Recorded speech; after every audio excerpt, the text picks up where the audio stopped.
नमस्कार, मैं हूँ वंदना। राजकीय महाविद्यालय चिड़ावा द्वारा चलाई जा रही ऑनलाइन क्लासेस में आज हम लेकर आए हैं अनिवार्य हिंदी का प्रथम अध्याय कबीर।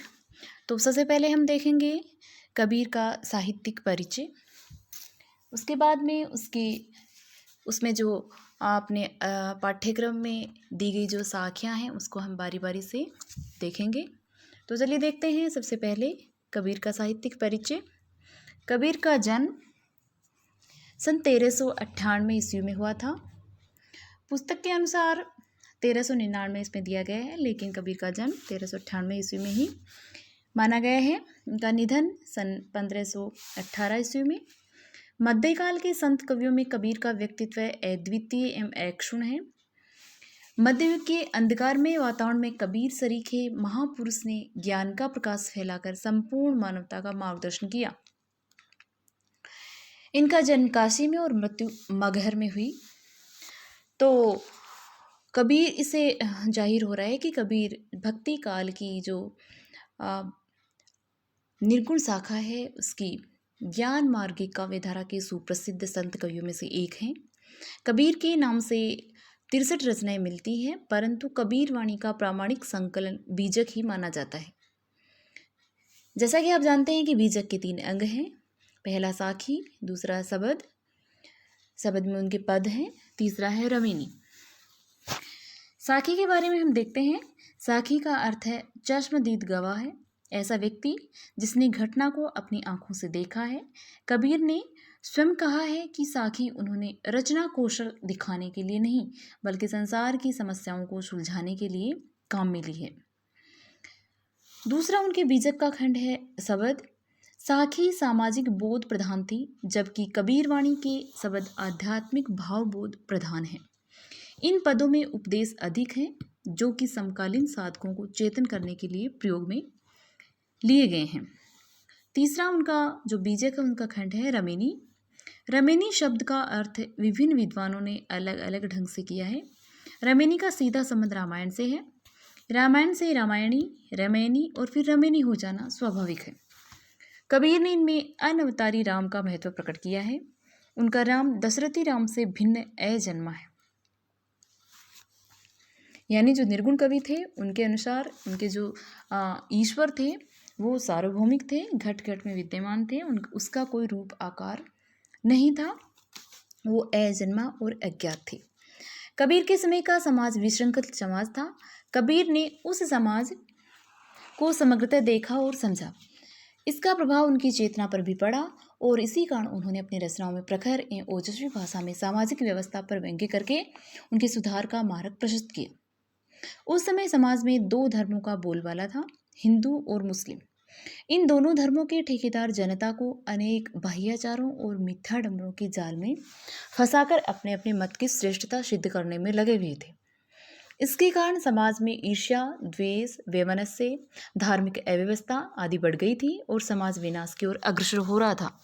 ऐसे में कबीर का प्रादुर्भाव हुआ और उन्होंने समाज से कुरीतियां, कुप्रथाओं को दूर करने का दृढ़ संकल्प ले लिया था।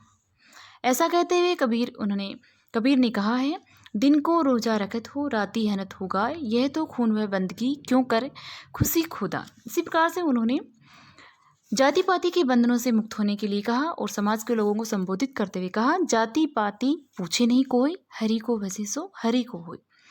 कबीर ने हिंदू और मुस्लिम दोनों के मिथ्याडंबरों पर तीखा व्यंग्य करते हुए कहा है, हिंदू अपनी करे बड़ाई गागर छुअने देई, वेश्या के पाइंतर सोवे, यह देखो हिंदू आईन। इसी प्रकार से उन्होंने मुसलमानों के लिए कहा है, मुसलमानों के पीर ओलिया मुर्गी मुर्गा खाई, खाला केरी बेटी ब्याहे, घर ही में करे सगाई। इसी प्रकार से कबीर ने मानव को झूठे संन्यास को त्याग कर सहज जीवन जीने का आग्रह किया है। तन को जोगी सब करे, मन को विरला कोई, सब विधि सहजे पाई, जे मन जोगी हुई। कबीर ने अपनी रचनाओं में निर्गुण राम में अपनी आस्था व्यक्त की है तथा ईश्वर को घट घट व्यापक बताया है। इस घट अंतर अनहद गरजे, इसी में उठत फुहारा, कहत कबीर सुनो भाई साधु, इसी में साई हमारा।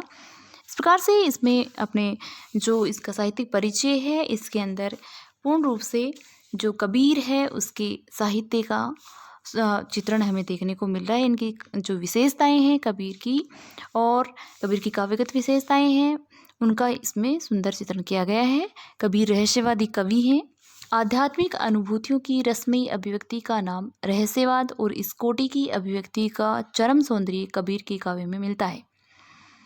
जैसे जल में कुंभ, कुंभ में जल है, बाहर भीतर पानी, फूटा कुंभ जल जल ही समाना, यह तत् कहो ज्ञानी। तो ये रहस्यवाद की जो रहस्यवादी उक्तियां हैं जो कबीर ने कही है। कबीर काव्य में विरहिणी आत्मा अपने प्रियतम के विरह में जल रही है। कबीर की दृष्टि में साधक सांसारिक सुखोपभोगों से नहीं बल्कि रुदन हाहाकार प्रधान विरह से ही प्रियतम की दृष्टि प्राप्ति कर सकता है। हंस हंस कंत न पाये जिन पाया तिन रोया।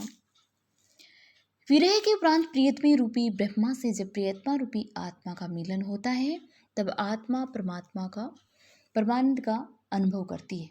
बहुत दिनन ये प्रीतम पे भाग बड़े घर बैठे आए। तो इस प्रकार से ब्रह्मा है जो परमात्मा है वो आत्मा का जब मिलन होता है उसका यहाँ सुंदर ये पंक्तियाँ दी गई हैं कबीर की। कबीर काव्य में उलट मासियों का प्रयोग भी मिलता है। इसके अतिरिक्त कबीर ने हठ योग, सूरती निरति आदि का भी वर्णन किया है। तो इस प्रकार से कबीर की जो काव्यगत विशेषताएं हैं उनका यहाँ चित्रण हमें देखने को मिलता है। कबीर की का अपनी भाषा पर जबरदस्त अधिकार था। वह वाणी के डिक्टेटर थे। उनकी वाणी गागर में सागर के समान है। इस विषय में आचार्य हजारी प्रसाद द्विवेदी लिखते हैं, हिंदी साहित्य के 1000 वर्षों के इतिहास में कबीर जैसा व्यक्तित्व लेकर कोई लेखक उत्पन्न नहीं हुआ। मस्ती फकड़ाना स्वभाव, उन सबको झाड़ फटकार कर चल देने वाले तेज ने कबीर को हिंदी साहित्य का अद्वितीय व्यक्ति बना दिया। कबीर क्रांतिकारी व्यक्तित्व को लिए हुए क्रांतिकारी विचारों के साथ मध्य युग में अवतरित हुए, जिसका प्रादुर्भाव मध्य युग की ऐतिहासिक घटना है।